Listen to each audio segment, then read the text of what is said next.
በስተመጨረሻ ያልተጠበቀውና ያልተገመተው ለማመን የሚያዳግተው ክስተት ሆኗል። የቲክቶክ መንደሩ ተወዳጆቹና ተጽዕኖ ፈጣሪዎቹ ዩቲናስና አዶናይ ተጣምረዋል። በጥቂት ደቂቃዎች ውስጥ ብቻ ከ1 ሚሊዮን በላይ እይታዎች ያሽጎደጎደው ጥምረትና ለቪዲዮ አዶናይ የሰጠው ያልተጠበቀ ምላሽ ምን ይሆን? ይህን ጉዳይ በመረጃ ሰዓታችን የምንቃኝና የምንመለከት ይሆናል። ውድ ቤተሰቦቻችን በሌላ መረጃችን ደግሞ በረከት ገበሬዋ ላይ ፍርድ ቤቱ በዛሬው ዕለት ውሳኔ ሰጥቷል። እናት ሀገር አየርላንድ ደብሊን ውስጥ ነኝ የምትለው በረከት ገበሬዋ ደግሞ ለፍርድ ቤቱ ውሳኔ ካለችበት ሀገር ሆና መልስ ሰጥታለች። ምን ብላ ይሆን? በዝርዝር ታደምጣላችሁ። እስከ ፍጻሜው አብራችሁ እንድትሆኑ ስንጋብዝ ለቻናላችን አዲስ ከሆናችሁ ሰብስክራይብ፣ ቪዲዮን ከወደዳችሁት ላይክ፣ ሼር እንድታደርጉ በመጋበዝ ጭምር ነው። መልካም ቆይታም። በኢትዮጵያ የቲክቶክ መንደር ከቀደምቶቹ ተርታ የምትመደበውና ዛሬም በጽናት በልዩ ፈጠራ ስራዎቿ ብሎም በአስደማሚ ብቃቶቿ የበርካቶችን ቀልብ የምትገዛው ወጣቷ ቲክቶከር ሀያት ናስር ወይም በቲክቶክ መጠሪያ ስያሜዋ ዩቲናስ ኑሮውን ካደረገበት ሀገረ ካናዳ ተመልሶ እግሩን የኢትዮጵያ ምድር ከረገጠበት ጊዜ አንስቶ የበጎ አድራጎት ስራዎችን ጨምሮ እገዛና ድጋፍ ለሚሹ የተገባቸውን የጥበብ ባለሙያዎችና ሌሎችም ሊታገዙ የሚገባቸው ኢትዮጵያ እንዲታገዙ ማድረግ ረገድ የሚታወቀው ወጣቱ ቲክቶከር አዶናይ የተጣመሩበት ቪዲዮ የበርካቶችን ቀልብ ስቧል። በሁለተኛው የቲክቶክ አዋርድ ክንውን ላይ እስከ መጨረሻው ተፋጣውና ተናንቀው የነበሩት በእነሱ ምክንያትም ደጋፊዎቻቸው ለሁለት ጎራ ተሰልፈው እንካ ሰላንቲያ እንዲሰጣጡ ምክንያት የሆኑት ተወዳጆቹ የቲክቶክ ኮከቦች ከወራት በኋላ የነበረውን ሽራው የፉክክርና ውድድሩ የፈጠረባቸውን የኔበልጥ ስሜትን ሰብረው በአንድነት መታየታቸው ጥያቄዎችን እያጫረ የተለያዩ ሀሳብ አስተያየቶችን በስፋት እንዲጋሩ ምክንያት ሆኗል። ለጥቂት ሰከንዶች ቆይታ ያለውና ሁለቱ በዳንስ እንቅስቃሴ ሲታጀቡ የሚያሳየው ይህ ቪዲዮ በዩቲናስ ወይም ደግሞ በሀያት ናስር ቲክቶክ ገጽ ላይ በተጋራ በ50 ደቂቃ ውስጥ ብቻ ከ270 ሺህ በላይ ላይኮች እንዲሁም ከ1 ሚሊዮን በላይ እይታና ከ6 ሺህ በላይ አስተያየቶች ሰጥተውበታል። ታዲያ በርካቶቹ ጥምረታቸውን ከመውደድ በላይ የቲክቶኩ ንጉስና ንግስቲቱ ተጣምረዋል፣ ተገናኙ፣ ሁሌም አብረን እንያችሁ ብለዋል። በአዲስ ስራ ተከስታችሁ አስደምሙን የሚሉና መሰል አስተያየቶችም የተሰጡ ሲሆን አሁን ገና ትክክለኛውን ተጣማሪህን አግኝታል የሚሉ አስተያየቶችም ለአዶናይ እየጎረፉ ይገኛሉ። ዩቲናስ ባጋራችሁ በዚህ ቪዲዮ ኮሜንት መስጫ ላይ የተከሰተው አዶናይ በበኩሉ እንችላለን የሚል አስተያየትን የሰጠ ሲሆን ብዙዎች ደግሞ ቪዲዮን ስለወደድነው ደጋግመን አይተናል የሚሉ አስተያየቶችን ጨምሮ ሌላ ከፍታ፣ ሌላ ውብ ጥምረት ሲሉ ሀሳብ አስተያየቶቻቸውና እንደዚሁም መወድሶቻቸውን እያሽጎደጎዱና እያጎረፉ ይገኛሉ።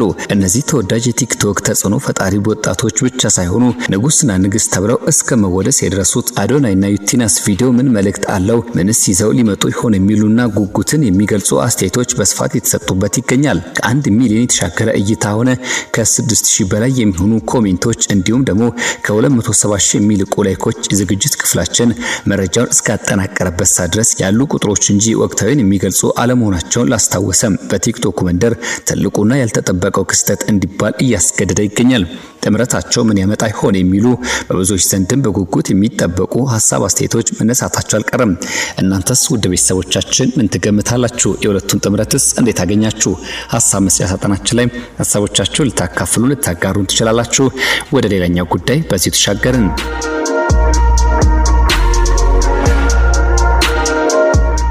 የበረከት ገበሬዋ ክስ ሂደት በሌለችበት እንዲታይ ፍርድ ቤት ወስኗል። የፌዴራል ከፍተኛ ፍርድ ቤት ልደታ ምድብ 3ኛ የሙስና ጉዳዮች ወንጀል ችሎት በገበያ ላይ ነዳጅ እጥረት እንዲከሰት አድርገዋል የተባሉት የኢትዮጵያ ነዳጅና ኢነርጂ ባለስልጣን ምክትል ዋና ዳይሬክተር ዲባራ ፏፉ እንዲሁም የኢትዮጵያ ነዳጅ አቅራቢ ድርጅት ዋና ዳይሬክተር አቶ ሹማለም ብርሃኔን ጨምሮ የከባድ ሙስና ወንጀል ክስ የተመሰረተባቸው ግለሰቦች ጉዳያቸውን እየተመለከተ መሆኑን አስታውቋል። ተጠርጣሪዎቹ ከመመሪያ ውጪ ነዳጅ ግዢና አከፋፋይነት ፍቃድ በመስጠት በመቶ ሺዎች የሚቆጠር ሊትር ናፍጣ በኮንትሮባንድ እንዲሸጥ በማመቻቸትና ከጅቡቲ የሚመጣ ድጎማ የተደረገበትን ነዳጅ ከቁጥጥር ውጪ በማድረግ ወንጀል የተከሰሱ 13 ተከሳሾች ውስጥም 4 ተከሳሾችና እንዲሁም የአንድ ነዳጅ አቅራቢ ድርጅት ክስ እንዲቋረጥ በመደረጉ ክሳቸውን የተከታተሉ የሚገኙ ተከሳሾች ቁጥር አሁን ላይ 9 ሆኗል። ከዚህ ቀደም በነበረው ችሎትም ከአንደኛ እስከ 10ኛ ተከሳሾች የተከሰሱበት የክስ መዝገብ ከ10ኛ እስከ 13ኛ ተከሳሾች የተከሰሱበት ክስ ተሻሽሎና ተለይቶ እንዲቀርብ ብሎም ለበረከት ወርቁ ወይም በረከት ገበሬዋ የጋዜጣ ጥሪ እንዲደረግ ችሎቱ ትዕዛዝ ሰጥቶ ነበር። በረከት ወርቁ ወይም በረከት ገብረ ሰኔ 8 ቀን 2018 ዓ.ም በታተመው አዲስ ዘመን ጋዜጣ እንዲሁም በጁን 18 2026 በታተመው ኢትዮጵያን ሄራልድ ጋዜጣ ጥሪ ቢደረግላትም በችሎቱ አልተገኘችም። በመሆኑም ከዚህ ቀደም በነበረው የክስ መዝገብ በሰባተኛ ተከሳሽነት በተሻሻለው የክስ መዝገብ ደግሞ በአምስተኛ ተከሳሽነት የተቀመጠችው በረከት ወርቁ የክስ ሂደቷ በሌለችበት እንዲታይ ተወስኗል። አቃቤ ክሱ ለይቶና አሻሽሎ በሁለት መዝገብ ያደራጃቸው ሲሆን በተሻሻለው ክስ መሰረት በመጀመሪያ ደረጃ የክስ መዝገብ እነ ዲባራ ፏፉን ጨምሮ 6 ተከሳሾች፣ በሁለተኛ የክስ መዝገብ እስመ ዓለም ምረቱን ጨምሮ 3 ያክል ተከሳሾች ይገኛሉ። በገበያ ላይ ነዳጅ እጥረት እንዲከሰት በማድረግና ስልጣንን ያላግባብ በመገልገል ከባድ የሙስና ወንጀል በድምሩ ከ30 ሚሊዮን ብር በላይ ጉዳት በመንግስት ላይ ማድረስ በሚል ክስ ጉዳያቸውን የተከታተሉ የሚገኙ ተከሳሾች ክስ ሂደት ተለዋጭ ቀጠሮ በሌሎች ችሎቶች እንዲታይ ተወስኗል።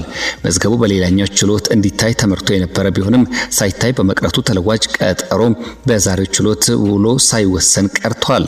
መንግስት ድጎማ ያደረገበትን ነዳጅ ከጅቡቲ በመጫን 17.8 ሚሊዮን ብር በላይ ገንዘብ ጉዳት በማድረስና በዋና ወንጀል አድራጊነት የመንግስትን ስራ በማይመች አኳኋን በመምራት ከባድ ሙስና ወንጀል ክስ የተመሰረተባቸው ከ11ኛ እስከ 13ኛ ያሉ ተከሳሾች በሚመለከት ምስክሮችን የመስማት ሂደት በቀጠሮ መሰረት የሚቀጥል ይሆናል።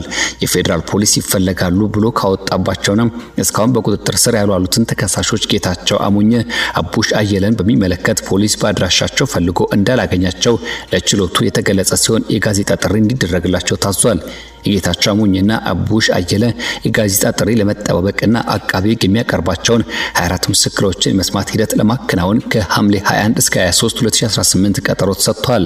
ታዲያ የፍርድ ቤቱ ውሳኔ ተከትሎ በረከት ወርቁ ገብረ ከፍርድ ቤቱ ውሳኔ በኋላ ያስተላለፈችው መልእክት በርካቶችን አስገርሟል። ከመናገር እንዲሁም በጽሁፍ መልእክቶችን ከማስተላለፍ ይልቅ በምስል አስደግፋ የለበጣ መልስ የሚመስል ሂደትን አስመልክታለች። ይኸውም የደለበ በሬ ተደግፋ ምንም አይደርስብኝም ምንም አይመጣብኝም የሚል መልእክት ያለው ፎቶ በማህበራዊ ትስስር ገጽ ማጋራቷን ተከትሎ በርካቶች በጉዳዩ እየተነጋገሩበት ይገኛሉ። ውድ ቤተሰቦቻችን ይህ ኢትዮ ግሎባል 360 ኒውስ ነው። ለሰዓቱ ያዝናቸው አበይት ወቅታዊ ጉዳዮቻችን ደግሞ እነዚህን ይመስላሉ። ለቻናላችን አዲስ ከሆናችሁ ሰብስክራይብ በማድረግ ወዳጅ ቤተሰብ እንድትወዳጁን እንጋብዛለን። ቪዲዮን ከወደዳችሁት ላይክ፣ ሼር እንድታደርጉም እየጠየቅን ይጋበዝን። በሌላ መረጃ መልሰን እስከምናገኛችሁ ጥሩ መልካሙን እየተመኘን እዚህ ጋር ተሰናበትን። በያላችሁበት ደግሞ ጥሩ መልካም ጊዜ ተመኘን።